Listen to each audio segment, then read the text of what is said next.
Ma fille de 8 ans est rentrée de chez sa grand-mère après Noël et a soulevé sa chemise. Mamie m'a dit que j'étais trop grosse et m'a fait porter ça toute la journée. C'était un sac poubelle noué autour de son corps. Puis j'ai remarqué des ecchymoses et des marques rouges sur tout son dos et ses bras. C'étaient des coups de ceinture. Quand j'ai demandé ce qui s'était passé, elle a dit « Mamie m'a frappé chaque fois que je demandais à manger ». Elle avait été affamée toute la journée, portant le sac poubelle, pendant que tout le monde mangeait le dîner de Noël. Ma fille tremblait et pleurait, me racontant comment ils s'étaient tous moqués d'elle. Mon beau-père l'avait appelé le cochon de la famille. Ma belle-sœur avait pris des photos pour les posters en ligne.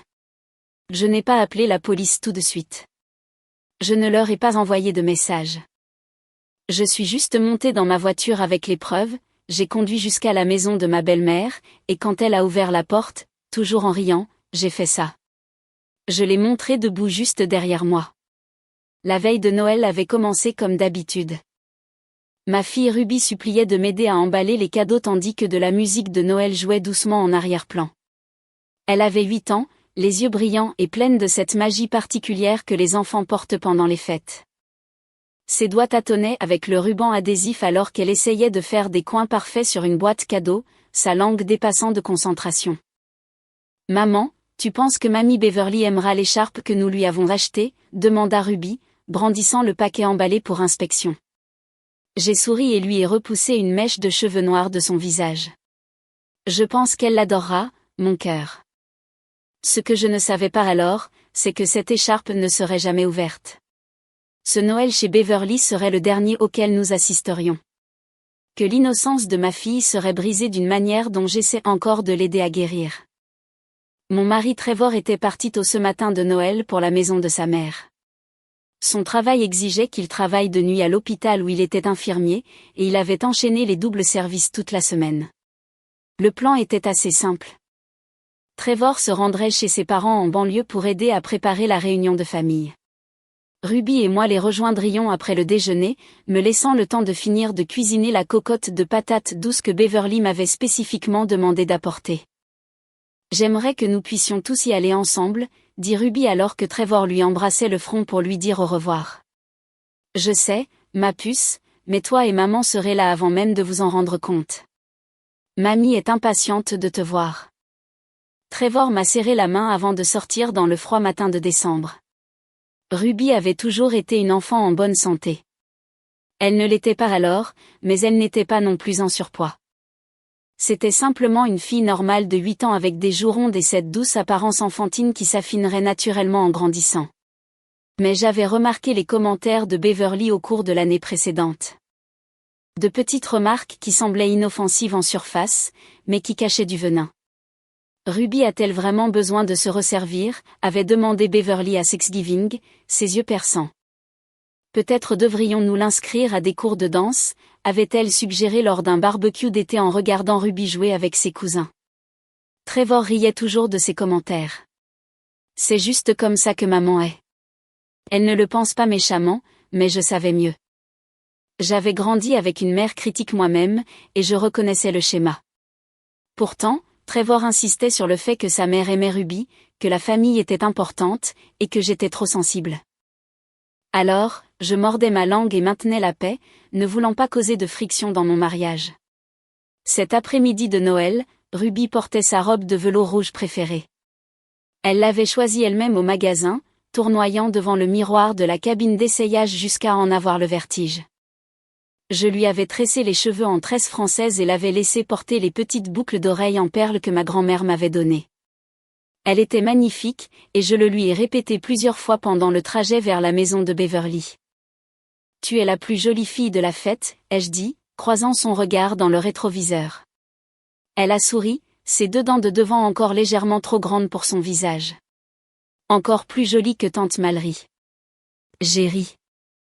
Mallory, la sœur de Trevor, était la beauté de la famille, quelque chose que Beverly ne manquait jamais de mentionner. Encore plus jolie que tante Mallory. Nous sommes arrivés à la maison de Beverly vers 14 heures.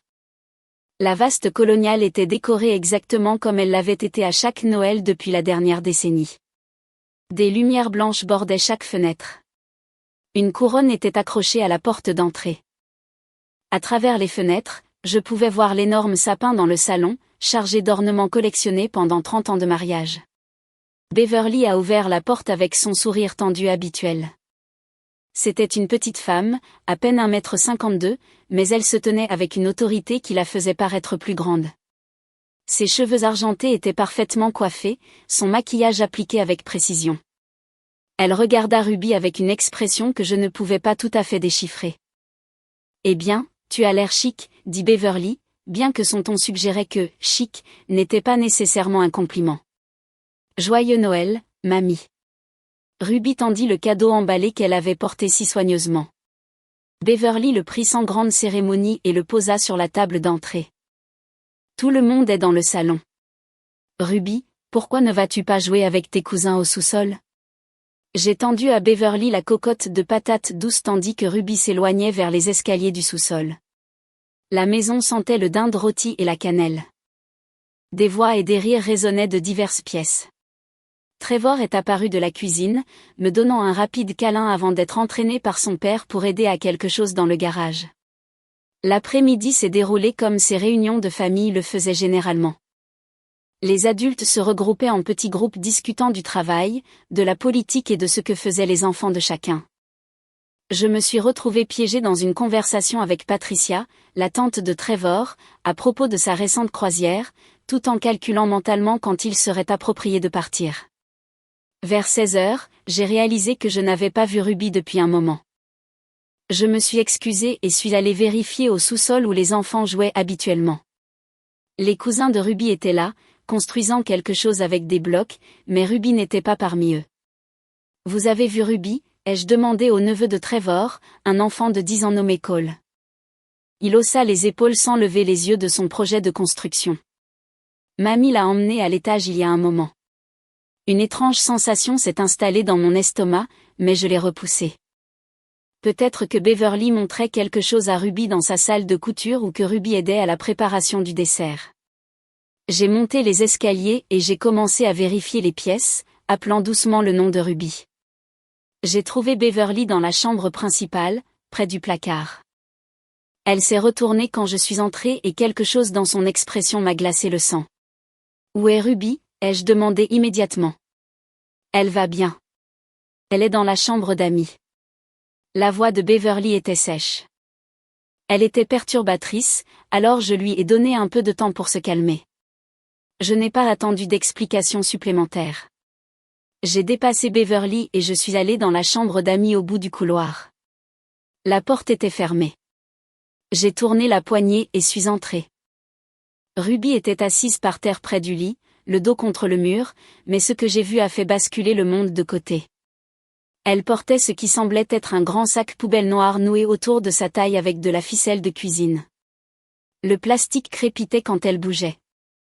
Son visage était marbré de larmes, des traces de larmes visibles sur ses joues. « Bébé, qu'est-ce qui s'est passé ?»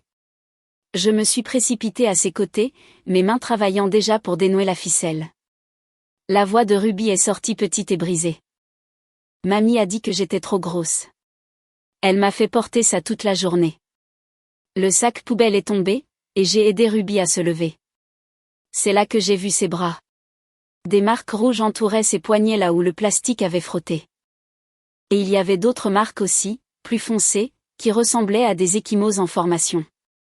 J'ai soulevé l'arrière de sa robe et mon cœur s'est complètement arrêté. Des zébrures traversaient son dos et ses épaules en ligne parallèle. Certaines étaient d'un rouge vif, d'autres commençaient déjà à devenir violettes. Le motif indubitable d'une ceinture. Ma fille avait été battue et récemment. « Qui t'a fait ça ?» Ma voix ne ressemblait pas à la mienne. Elle sonnait lointaine. Creuse. Ruby s'est mise à pleurer plus fort, son petit corps tremblant contre le mien. Mamie m'a frappé avec une ceinture. Chaque fois que je disais que j'avais faim, elle me frappait encore. Elle a dit, les grosses filles ne mangent pas le dîner de Noël. J'ai dû rester ici toute la jour. Maman, j'entendais tout le monde manger et rire en bas. La pièce tournait. J'avais l'impression de pouvoir vomir. Ma fille de 8 ans avait été torturée dans cette maison pendant que j'étais en bas à parler de croisière. Est-ce que quelqu'un d'autre a vu ça se passer ? ai-je réussi à demander, bien que je connaissais déjà la réponse. Ruby hocha la tête, s'essuyant le nez sur sa manche. Grand-père est entré une fois. Il a vu le sac poubelle et il a ri.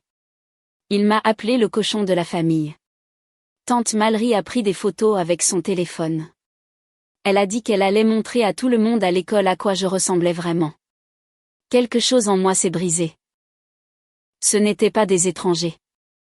C'étaient des gens qui étaient censés aimer mon enfant, la protéger, la traiter avec une décence humaine élémentaire. Au lieu de cela, ils ont transformé son humiliation en divertissement. J'ai serré Ruby contre moi, sentant son cœur battre la chamade contre ma poitrine. Écoute-moi attentivement. Ce qui t'est arrivé est mal. C'était cruel et c'était mal, et rien de tout cela n'est de ta faute. Tu comprends? Elle hocha la tête contre mon épaule. J'ai besoin que tu restes courageuse encore un petit moment. Peux-tu faire ça? Un autre signe de tête. J'ai sorti mon téléphone et j'ai commencé à prendre des photos. Les bras de Ruby, son dos, le sac poubelle par terre, la ficelle encore nouée. La porte fermée, tout. Mes mains tremblaient si fort que j'ai dû prendre certaines photos 2 fois pour les mettre au point. Puis j'ai fait quelque chose que je n'avais jamais fait auparavant. J'ai demandé à Ruby de me raconter tout ce qui s'était passé, et je l'ai enregistré sur mon téléphone. Sa voix était petite et effrayée, mais elle m'a raconté toute l'histoire. Comment Beverly l'avait appelée en bas vers 15 heures. Comment elle avait accusé Ruby d'avoir trop mangé à Thanksgiving. Comment elle avait mis le sac poubelle à Ruby et lui avait dit que c'était ce que les cochons portaient. Comment la ceinture était sortie quand Ruby avait dit qu'elle avait faim. Mamie a dit que si je le disais à quelqu'un, elle s'assurerait que toi et papa divorciaient et que je ne vous reverrais plus jamais, murmura Ruby à la fin de l'enregistrement. J'ai arrêté l'enregistrement et j'ai tenu ma fille. Chaque instinct de mon corps hurlait d'appeler la police immédiatement. De courir en bas et d'affronter ces monstres, de protéger mon enfant pour qu'elle ne soit plus jamais blessée. Mais je n'ai rien fait de tout cela parce que je savais exactement comment cela se passerait si je passais par les voies officielles tout de suite. Beverly nierait tout. Elle prétendrait que Ruby mentait ou exagérait. La famille de Trevor ferait bloc et soudain, je serais l'étrangère qui cause des drames. Même Trevor pourrait avoir du mal à croire sa mère capable d'une telle cruauté. J'avais vu cette dynamique se dérouler dans d'autres familles. L'agresseur bénéficiait toujours du bénéfice du doute, surtout quand il portait le masque d'une grand-mère respectable. Non, j'avais besoin de quelque chose de plus. J'avais besoin d'un levier qui ne pourrait être nié ou expliqué. J'ai aidé Ruby à enlever sa robe et à enfiler les vêtements de rechange que je gardais toujours dans ma voiture pour les urgences. Je l'ai enveloppée dans mon manteau même si la maison était chaude. Puis je lui ai pris la main et l'ai conduite en bas. La famille se réunissait dans la salle à manger pour le dessert. Trevor nous a vus descendre les escaliers et a souri jusqu'à ce qu'il remarque le visage de Ruby. Et, qu'est-ce qui ne va pas? Il a commencé à marcher vers nous. Nous devons partir, ai-je dit doucement. Tout de suite. Beverly est apparue de la cuisine, portant une tarte. Elle a vu le visage marbré de Ruby et son expression a changé en quelque chose qui aurait pu passer pour de l'inquiétude pour quiconque ne savait pas ce que je savais. Ruby ne se sent pas bien, demanda Beverly, sa voix dégoulinante de fausse sympathie. Je l'ai regardée directement, m'assurant qu'elle voyait la connaissance dans mes yeux. Ruby va bien. Nous devons juste rentrer à la maison. Je n'ai pas expliqué davantage. J'ai pris le bras de Trevor et je l'ai guidé vers la porte. Ruby se pressait contre mon flanc. Il a attrapé nos manteaux, la confusion claire sur son visage, mais il a suivi. Beverly se tenait dans l'embrasure de la porte, nous regardant partir, et j'ai vu quelque chose vaciller sur son visage. Pas de la culpabilité exactement, plutôt du calcul. Le trajet de retour à la maison fut silencieux, à l'exception des reniflements occasionnels de Ruby depuis le siège arrière. Trevor ne cessait de demander ce qui s'était passé, mais je ne pouvais pas encore former les mots. Comment dire à un homme que sa mère a torturé sa fille? Comment briser toute la compréhension de quelqu'un de sa famille en l'espace d'un trajet en voiture? Nous nous sommes garés dans notre allée alors que le soleil se couchait. Les lumières de Noël des voisins clignotaient joyeusement dans l'obscurité grandissante. Trevor a éteint la voiture et s'est tourné vers moi. Qu'est-ce qui se passe? Sa voix était tendue d'inquiétude. Entrons, ai-je dit. Alors je te montrerai. À l'intérieur de notre maison, j'ai fait asseoir Trevor sur le canapé. Ruby était allée directement dans sa chambre sans qu'on le lui demande, et je pouvais l'entendre pleurer à travers la porte fermée. Chaque fibre de mon être voulait aller la voir, mais j'avais besoin que Trevor comprenne d'abord. J'avais besoin qu'il voie ce que j'avais vu. J'ai sorti mon téléphone et je lui ai montré les photos. J'ai regardé son visage changer alors qu'il traitait ce qu'il regardait.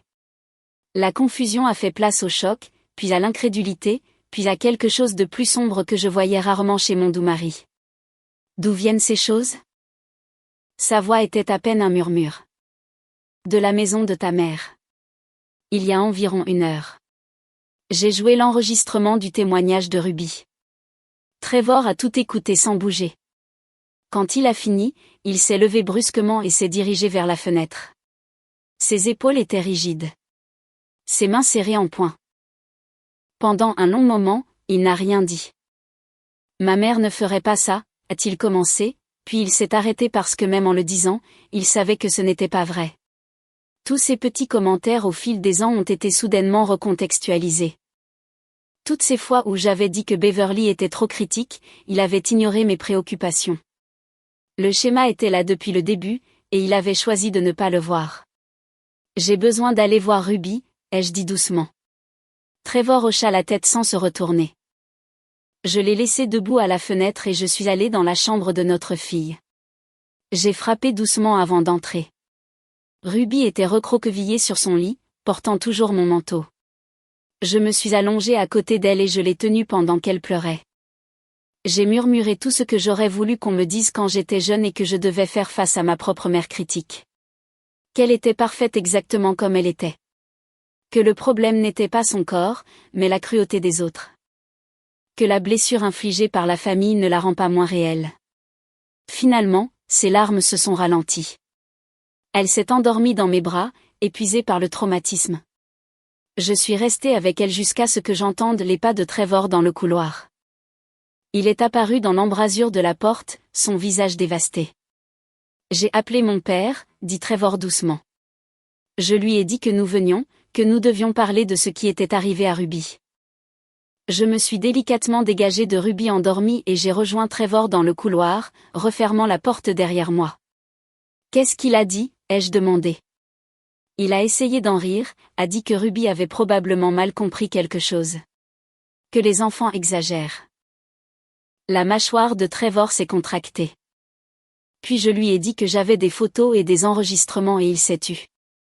Il a dit que nous devions en discuter en famille, mais que je devais d'abord me calmer. Calme-toi. La phrase universelle utilisée pour manipuler les personnes qui ont des raisons légitimes d'être en colère. Je ne veux pas que Ruby soit en leur présence, ai-je dit fermement. Pas tant que nous n'aurons pas compris ce que nous allons faire à ce sujet. Trevor hocha la tête. D'accord. Mais j'ai besoin d'y aller. J'ai besoin de les confronter face à face. Ils doivent savoir ce qu'ils ont fait. Je comprenais son besoin de confrontation, mais je savais aussi que ce ne serait pas suffisant. Les mots seraient niés. Des excuses seraient faites.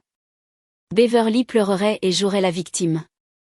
La famille ferait pression sur Trevor pour qu'il pardonne et oublie parce que c'est ce que les familles font, n'est-ce pas? Elles balaient les abus sous le tapis et font comme si tout allait bien. Je viens avec toi, ai-je dit. Mais nous allons le faire à ma façon. Trevor me regarda d'un air interrogateur. Fais-moi confiance, ai-je dit. J'ai besoin que tu me fasses confiance le dessus. Il hésita, puis hocha la tête. Nous sommes allés voir Ruby une dernière fois. Elle dormait toujours, son visage paisible d'une manière qui me brisait le cœur parce que je savais les cauchemars qui viendraient. J'ai appelé ma mère et je lui ai demandé si elle pouvait venir rester avec Ruby pendant que nous sortions quelques heures. Ma mère vivait à 10 minutes et est arrivée rapidement, ne posant aucune question quand elle a vu mon visage. Quoi que tu aies à faire, va le faire, a dit ma mère, me serrant fort dans ses bras. Je veillerai sur elle. Trevor et moi avons conduit jusqu'à la maison de ses parents en silence. Ses mains serraient le volant si fort que ses phalanges étaient blanches.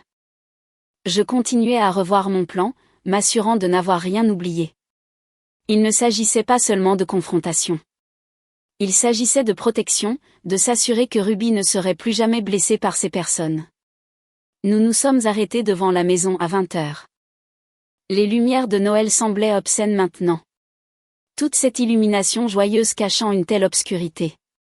Je pouvais voir des ombres bouger derrière les rideaux. Ils nous attendaient. Avant d'entrer, ai-je dit, posant ma main sur le bras de Trevor. J'ai besoin que tu me laisses gérer ça. Peux-tu faire ça? Il me regarda vraiment et vit quelque chose dans mon expression qui le fit hésiter. Qu'est-ce que tu prépares? Fais-moi juste confiance, s'il te plaît. Il prit une profonde inspiration et hocha la tête. Nous sommes sortis de la voiture.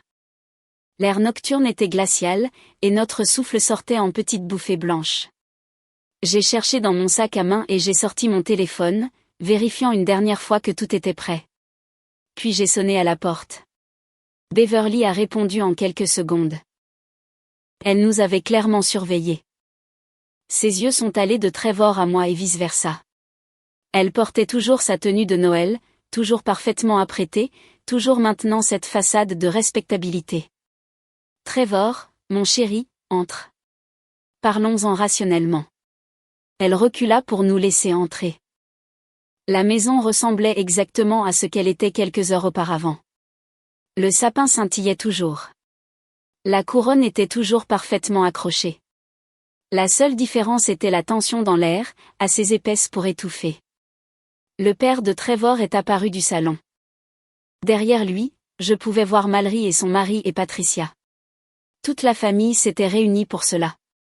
Ils pensaient pouvoir nous faire taire par le nombre.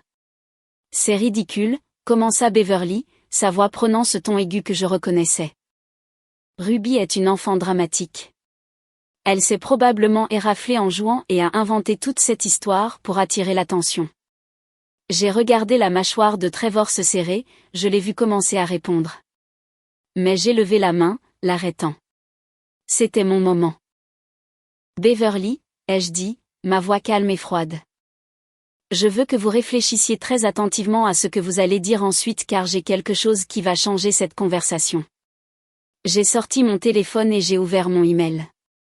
Puis j'ai tourné l'écran pour que Beverly puisse le voir. Son visage est devenu pâle en lisant la liste des destinataires. Chaque nom sur cette liste était quelqu'un de leur congrégation religieuse, de leur cercle social, des associés commerciaux du père de Trevor, des dizaines de personnes. Et attaché à l'email, il y avait chaque photo que j'avais prise des blessures de Ruby, l'enregistrement de son témoignage et un compte-rendu écrit détaillé de ce qui s'était passé. Cet email est programmé pour être envoyé ce soir à 21h, ai-je dit doucement. Cela nous laisse moins d'une heure. Une fois qu'il sera envoyé, tout le monde dans votre vie saura exactement quel genre de personne vous êtes. Vos amis de l'église, votre club de lecture, vos voisins, les partenaires du cabinet d'avocat de votre mari, tout le monde. La bouche de Beverly s'ouvrit et se ferma comme celle d'un poisson. Sa main s'est portée à sa gorge. Vous ne pouvez pas, murmura-t-elle. Je le peux absolument. J'ai incliné le téléphone pour que tout le monde dans la pièce puisse voir ce que je montrais à Beverly. Mallory a haleté. Le père de Trevor est devenu rigide. Et je le ferai à moins que vous ne fassiez exactement ce que je vous dis de faire. C'est du chantage, s'est écrié le père de Trevor, sa formation d'avocat prenant le dessus. C'est illégal. Nous pourrions vous faire arrêter. Je me suis tournée vers lui avec un sourire sans chaleur. Veuillez appeler la police. J'adorerais leur expliquer pourquoi ma fille de 8 ans a des marques de ceinture partout sur le dos à cause des coups de votre femme. J'ai des preuves médicales. J'ai un témoignage. J'ai des photos d'elle portant un sac poubelle parce que votre femme a décidé d'humilier un enfant. Alors? Oui, s'il vous plaît, appelez la police. Voyons qui ils arrêteront. Le silence qui a suivi a été absolu. J'entendais l'horloge sur la cheminée. Le souffle de quelqu'un, rapide et peu profond, le bourdonnement électrique des lumières du sapin de Noël. « Qu'est-ce que vous voulez » demanda finalement Beverly, sa voix à peine audible. Plusieurs choses, ai-je dit, ma voix calme malgré mon cœur battant la chamade. Premièrement, vous allez faire un chèque pour le fonds d'études de Ruby de 50 000 $.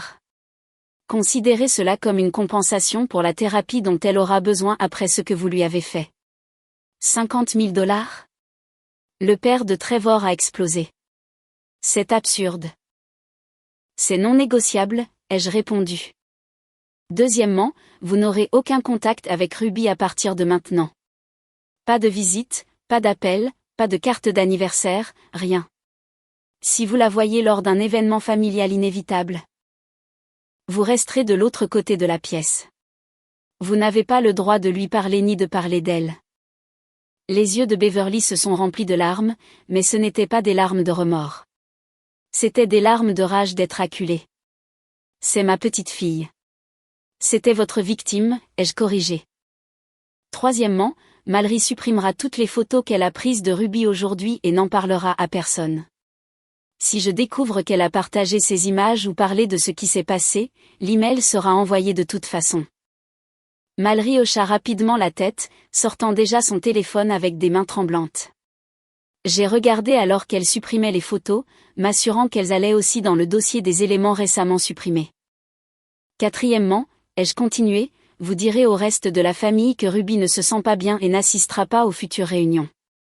Vous n'expliquerez pas pourquoi. Vous ne ferez pas de Ruby le sujet des commérages familiaux. Si quelqu'un vous demande, vous direz que c'est un conflit d'horaires. Et si nous refusons, demanda le père de Trevor, bien que sa voix avait perdu son arrogance. J'ai vérifié mon téléphone délibérément. Alors dans 42 minutes, tous ceux que vous connaissez recevront un email avec le titre « Ce qui s'est vraiment passé le jour de Noël ?» Vos associés de cabinet le liront avec leur café du matin. Vos amis de l'église en discuteront lors du brunch du dimanche. Vos voisins le partageront sur leur forum communautaire. Beverly. Je crois que vous êtes candidate à la présidence de votre club de jardinage le mois prochain. Je me demande comment cette élection se passera. La pièce était si silencieuse que j'entendais mon propre cœur battre. C'était le moment où ils allaient soit accepter, soit appeler mon bluff. Sauf que ce n'était pas un bluff. J'enverrai absolument cet email si cela signifiait protéger ma fille pour qu'elle ne soit plus jamais blessée par ces personnes. Beverly s'est effondrée comme une marionnette au fil coupé. Elle s'est affaissée sur une chaise voisine, toute sa rigidité et sa contenance ayant disparu. « Bien, murmura-t-elle. Bien, nous ferons ce que vous voulez. Pas seulement bien, ai-je dit fermement. J'ai besoin que vous le disiez clairement. Tout. Trevor a besoin de vous entendre accepter chaque terme. Beverly regarda son fils, et je la vis réaliser qu'il n'allait pas la sauver. Trevor se tenait à côté de moi, son visage dur et illisible. Quel que soit l'amour qu'il avait eu pour sa mère, il s'était transformé en quelque chose de compliqué et de douloureux. Nous paierons les 50 000 $, dit Beverly, chaque mot semblant lui coûter quelque chose. Nous ne contacterons pas Ruby. Nous resterons loin d'elle. Nous n'en parlerons à personne. Et Mallory, ai-je demandé. J'ai supprimé les photos, dit rapidement Mallory. Je jure qu'elles ont disparu. Je ne dirai rien à personne. Je me suis tournée vers le père de Trevor. Et vous ? Vous avez assisté et laissé votre femme abuser d'un enfant. Vous avez traité votre petite fille de cochon. J'ai besoin de vous entendre accepter ces conditions. Son visage était rouge de colère contenue, mais il hocha la tête. Nous resterons loin. Nous ne la contacterons pas. J'ai sorti mon email, devant tout le monde, j'ai annulé l'envoi programmé. Mais je me suis assuré qu'il voyait tout ce que l'email était toujours rédigé, toujours prêt à être envoyé à tout moment s'il violait notre accord. Une dernière chose, ai-je dit. Trevor et moi serons présents lorsque vous écrirez ce chèque. Nous ne quitterons pas cette maison tant que nous ne l'aurons pas en main. Le père de Trevor a disparu dans son bureau et est revenu quelques minutes plus tard avec un chèque. Je l'ai examiné attentivement. 50 000 $ à l'ordre du fonds d'études de Ruby. Je l'ai plié et mis dans mon sac à main. Si vous rompez une partie de cet accord, ai-je dit, regardant chaque membre de la famille à tour de rôle, je ne vous donnerai pas d'avertissement. L'email sera simplement envoyé. Alors, je vous suggère de réfléchir très attentivement avant de décider qu'assez de temps s'est écoulé pour que j'aie pu oublier cela. Nous sommes partis sans un mot. La porte s'est refermée derrière nous avec un léger clic qui a sonné comme la fin d'un chapitre et le début d'un autre. Trevor tremblait en montant dans la voiture. « Je n'arrive pas à croire que tu aies fait ça, » dit-il, sa voix pleine d'un mélange de respect et de choc. « Quelqu'un devait protéger Ruby, ai-je répondu simplement. « Ma mère » a-t-il murmuré, incapable de terminer la phrase. « Ta mère a blessé notre fille. Quelle que soit la relation que tu avais avec elle, elle a pris fin au moment où elle a mis ce sac poubelle à Ruby. » Ma voix était douce, mais ferme. « Tu n'as pas à la haïr, mais tu dois choisir. Et tu dois choisir Ruby. » Trevor est resté silencieux un long moment. Puis il a tendu le bras et a pris ma main. « Je choisis Ruby. Je te choisis toi. J'aurais dû vous choisir tous les deux il y a longtemps. » Nous sommes rentrés lentement, aucun de nous ne se pressant de mettre fin à cette terrible journée. Quand nous sommes arrivés, ma mère nous a rencontrés à la porte avec des yeux inquiets. « Ruby s'est réveillée il y a environ 30 minutes, dit-elle doucement. Elle est dans le salon. » Nous avons trouvé Ruby recroquevillée sur le canapé sous une couverture, regardant un vieux film de Noël avec le son bas. Elle a levé les yeux quand nous sommes entrés, ses yeux encore gonflés par les pleurs. Trevor est allé la voir immédiatement, s'agenouillant près du canapé. « Ruby, mon bébé, je suis tellement désolée. Je suis désolée de ne pas t'avoir protégée. Je suis désolée de t'avoir laissé aller chez mamie. Je suis désolée de ne pas avoir vu ce qui se passait plus tôt. » Les lèvres de Ruby ont tremblé. « Tu es fâchée contre moi? Fâchée contre toi? » La voix de Trevor s'est brisée. « Non, mon cœur. Je ne suis pas du tout fâchée contre toi. Tu n'as rien fait de mal. Tout ce qui s'est passé aujourd'hui, c'est parce que des adultes ont fait des choix terribles. Mais je te promets que cela n'arrivera plus jamais. » Je me suis assise de l'autre côté de Ruby, la prenant en sandwich entre nous. Ma mère est sortie discrètement, comprenant que nous avions besoin de ce moment en famille. « Tu n'auras plus à voir Mamie Beverly, » ai-je dit à Ruby. « Pas tant que tu ne seras pas assez grande pour décider toi-même si tu le veux. Et si tu ne veux plus jamais la voir, c'est bien aussi. »« Vraiment ?» demanda Ruby avec espoir. « Vraiment ?» confirma Trevor. Nous avons passé le reste de la soirée comme ça, nous trois sur le canapé. Ruby s'est finalement rendormie, sa tête sur les genoux de Trevor, ses pieds blottis sous mes jambes. Les lumières du sapin de Noël projetaient de douces couleurs sur son visage paisible. « Que se passe-t-il maintenant ?» demanda Trevor doucement, faisant attention à ne pas réveiller Ruby.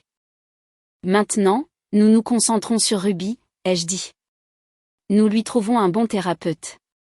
Nous nous assurons qu'elle sait que ce n'était pas sa faute. Nous l'aidons à comprendre que son corps est parfait et beau exactement tel qu'il est. Nous l'aimons à travers tout ça. Et ma famille? Ta famille a fait ses choix. Nous avons fait les nôtres. Le lendemain matin, le 26 décembre.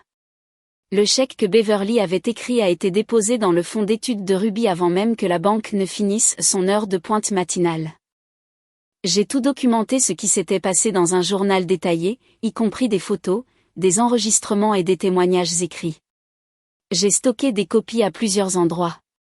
Une assurance au cas où Beverly déciderait de vérifier si j'avais bluffé. Ruby a dormi tard, et quand elle s'est réveillée, nous avons fait des crêpes ensemble. Elle était calme, mais semblait plus légère d'une certaine manière, comme si le fait de savoir qu'elle n'aurait plus à voir sa grand-mère avait levé un poids qu'elle portait. Au cours des semaines suivantes, Trevor a reçu plusieurs SMS et appels de sa famille. Sa mère a pleuré et a insisté sur le fait qu'elle essayait d'aider Ruby avec son poids. Son père a exigé que nous rendions l'argent. Mallory a envoyé un long message expliquant comment je déchirais la famille.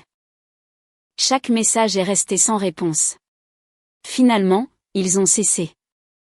J'ai trouvé à Ruby une excellente thérapeute spécialisée dans les traumatismes infantiles. Les premières séances ont été difficiles. Ruby faisait des cauchemars. Elle est devenue anxieuse à l'heure des repas. Elle demandait à plusieurs reprises si elle était grosse, si elle était laide, si nous pensions qu'elle était un cochon.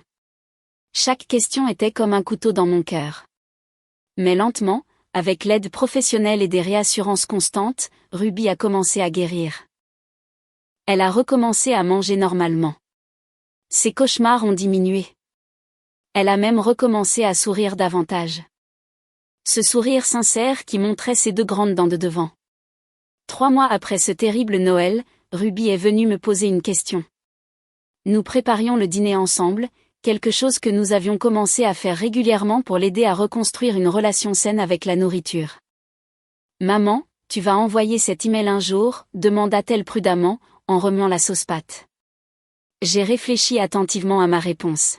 « Seulement si j'ai besoin de te protéger. »« Pourquoi demandes-tu ? » ?»« Parce que je ne veux pas que d'autres enfants soient blessés comme moi. » Ruby me regarda avec ses grands yeux qui portaient encore des traces du traumatisme qu'elle avait vécu. Si mamie m'a fait ça, peut-être qu'elle le fera à quelqu'un d'autre. Ma fille, à 8 ans, pensait à protéger les autres même après ce qu'elle avait traversé. Cette réalisation a fait brûler mes yeux de larmes que j'ai refusé de laisser tomber. Tu sais quoi ? Tu as raison. Je me suis agenouillée à sa hauteur. Serais-tu d'accord si j'envoyais un email différent ? Pas à tout le monde, mais au service de protection de l'enfance. Ils gardent des registres de ce genre de choses, et si mamie essaie un jour de blesser un autre enfant, ils sauront déjà qu'elle a des antécédents. Ruby y a réfléchi sérieusement, puis a hoché la tête. Je pense que c'est bien. D'autres enfants devraient être en sécurité. Cet après-midi-là, j'ai déposé un rapport officiel auprès des services de protection de l'enfance, incluant toute ma documentation. Ils ont ouvert une enquête. Bien que Beverly n'ait jamais été poursuivie pénalement en raison de preuves insuffisantes au-delà d'un seul incident et de l'absence de rapports antérieurs, son nom était désormais dans le système. Si elle blessait un jour un autre enfant, il y aurait une trace écrite. La relation de Trevor avec ses parents ne s'est jamais rétablie. Il parlait occasionnellement à son père de questions d'affaires, de manière brève et formelle. Il n'a plus jamais parlé à sa mère. Certaines personnes disaient que j'étais trop dure, que je l'avais empoisonné contre sa propre mère. Ces gens n'avaient pas vu les marques de ceinture sur le dos de Ruby. Ils ne l'avaient pas entendu pleurer qu'elle avait faim en portant un sac poubelle. Le plus difficile n'a pas été l'après-coup immédiat. Ce furent les mois qui ont suivi, à regarder Trevor faire le deuil d'une mère qui était encore en vie. Il se surprenait à prendre son téléphone pour l'appeler pour quelque chose de banal. Puis il se souvenait. Les fêtes sont devenues des exercices de navigation compliqués, il fallait déterminer quels membres de la famille nous pouvions encore voir et lesquels avaient choisi le camp de Beverly. La tante de Trevor, Patricia, a appelé un soir de mars, sa voix était pleine d'accusations. Elle avait entendu des bribes de l'histoire de Beverly, tordue et remodelée pour nous présenter comme déraisonnable. Selon la version de Beverly, Ruby s'était accidentellement blessée en jouant, et nous avions tout exagéré. Patricia voulait que Trevor s'excuse et fasse amende honorable. C'est amer, insista Patricia au haut-parleur. La famille pardonne à la famille. Quoi qu'il soit arrivé, je suis sûre que ce n'était pas aussi grave que tu le prétends. J'ai observé le visage de Trevor pendant qu'il écoutait. L'ancien Trevor aurait pu hésiter, aurait pu remettre en question son propre jugement. Mais ce Trevor, celui qui avait vu les photos et entendu la voix terrifiée de sa fille sur cet enregistrement, était différent. Patricia, je ne vais le dire qu'une seule fois, dit Trevor doucement. Ma mère a mis un sac poubelle à ma fille de 8 ans et l'a battue avec une ceinture pour avoir demandé à manger. J'ai des documents médicaux. J'ai des photos. J'ai le témoignage de Ruby. Si tu veux croire les mensonges de maman, c'est ton choix. Mais n'appelle plus jamais ma maison en essayant de me convaincre que je n'ai pas vu ce que j'ai vu. Il raccrocha avant qu'elle ne puisse répondre. Ses mains tremblaient. Je les ai prises dans les miennes et les ai tenues jusqu'à ce que les tremblements cessent. Je me demande toujours ce que j'ai manqué, dit Trevor après un long silence. Combien de fois maman a-t-elle dit quelque chose de cruel à Ruby quand je ne faisais pas attention ? Combien de petites blessures ai-je ignorées parce que je ne voulais pas voir ma mère clairement ? La culpabilité l'a tourmentée pendant des mois. Nous sommes allés en thérapie ensemble, travaillant sur ces sentiments complexes d'aimer quelqu'un qui avait blessé notre enfant. Le thérapeute l'a aidé à comprendre que sa mère avait probablement toujours porté cette capacité à la cruauté, mais qu'il avait été conditionné toute sa vie à ne pas l'avoir. La guérison de Ruby a progressé par à-coups. Elle avait de bonnes semaines où elle semblait presque redevenir elle-même. Puis quelque chose déclenchait un souvenir et nos régressions. Un camion poubelle passant devant la maison l'a envoyée une fois en crise de panique, le bruit des sacs en plastique froissant étant trop proche de ce jour traumatisant. Nous avons traversé chaque revers ensemble, apprenant ces déclencheurs et construisant de nouvelles associations plus sûres. La famille, les amis et les parents éloignés ont finalement appris des bribes de ce qui s'était passé, mais jamais toute l'histoire. Certains ont cru la version de Beverly, où elle était la victime d'un malentendu et de la méchanceté de sa terrible belle-fille. D'autres ont remarqué que Trevor ne laissait pas sa propre fille approcher sa mère et ont tiré leurs propres conclusions. Ruby a eu 9 ans cet été-là. Nous lui avons organisé une fête avec ses amis d'école, pleine de gâteaux, de jeux et de joie. Elle a ri jusqu'à en avoir mal aux côtes. Elle a mangé 3 parts de gâteau sans aucune anxiété. Et quand je l'ai couchée ce soir-là, elle m'a serré fort dans ses bras. Merci de m'avoir protégée, maman. Toujours, mon bébé. Toujours. Des années plus tard, Ruby me dirait qu'elle se souvenait à peine de ce Noël. La thérapie l'avait aidée à traiter le traumatisme de manière saine, et le temps avait adouci les arêtes les plus vives du souvenir. Mais elle se souvenait de l'après. Elle se souvenait de ses parents qui prenaient sa défense. Elle se souvenait de se sentir en sécurité à nouveau. Le chèque que Beverly a écrit a payé toute l'éducation universitaire de Ruby.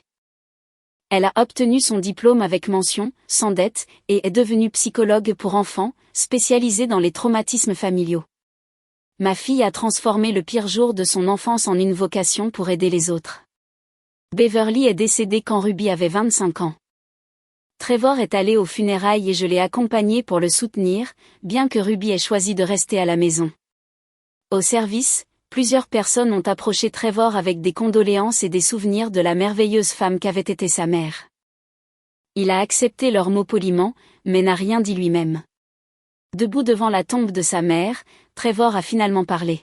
« J'espère que tu as trouvé la paix que tu n'as pas pu trouver dans la vie. » C'était tout. Pas de pardon, pas de colère, juste un simple souhait et la fermeture d'une porte qui était restée verrouillée pendant 17 ans. Parfois, les gens me demandent si je regrette la façon dont j'ai géré ce Noël. Si j'aurais souhaité appeler la police immédiatement ou gérer les choses par les voies officielles. La réponse est non. J'ai fait ce que je devais faire pour protéger ma fille dans un monde qui souvent ne protège pas les enfants, même de leurs propres membres de famille. Ruby a 30 ans maintenant. Elle a une fille à elle, ma petite fille Emma. Quand Emma est née, Ruby m'a fait promettre quelque chose. Promets-moi que tu ne la laisseras jamais s'approcher de quiconque la blesse, peu importe qui ils sont. Je le promets, ai-je dit, tenant ma petite fille pour la première fois. Je promets que je la protégerai comme je t'ai protégée. Parce que c'est ce que nous faisons pour ceux que nous aimons. Nous nous tenons entre eux et le mal. Peu importe la forme que prend ce mal. Même quand il porte le masque de la famille, même quand cela nous coûte des relations que nous valorisions autrefois. Même quand le monde nous dit que nous sommes trop dures, trop intransigeantes, trop protectrices. Certaines histoires n'ont pas de rédemption. Certaines personnes ne changent pas. Certaines blessures, bien qu'elles guérissent, laissent toujours des cicatrices. Mais malgré tout, Ruby savait qu'elle était aimée. Elle savait qu'elle était protégée. Elle savait que ses parents mettraient le monde à feu et à sang avant de laisser quiconque la blesser à nouveau.